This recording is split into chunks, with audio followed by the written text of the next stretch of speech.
Simplehan nyo lang.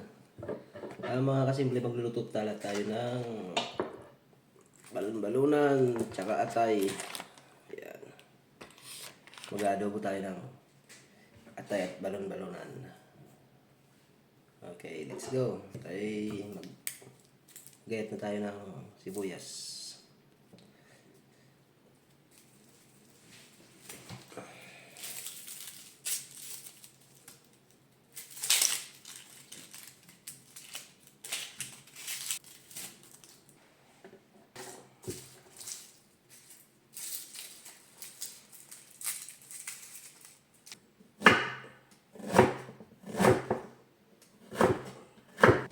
So tapos na tayo mag-prepare ng bawang sibuyas at luya.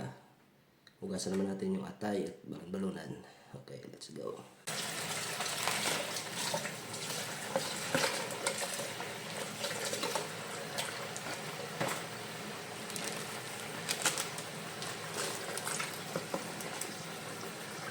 So ito pala mga kasimple yung adoboy natin.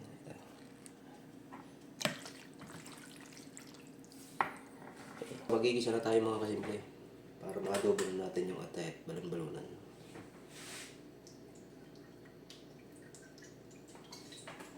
So pag magluluto kayo mga kasimple ng atay balon-balunan, lagyan nyo ng tuluya para mabawasan yung lansa.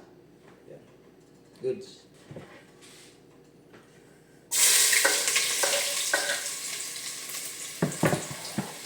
Kaya natin yung luya.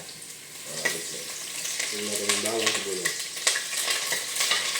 So nagisa na natin yung bawang sibuyas at luya. Sunod natin ito atay balon-balunan.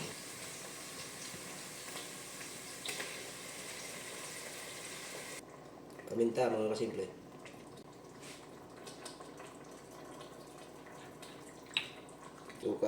Suka mga kasimple. Seasoning. Nor cubes.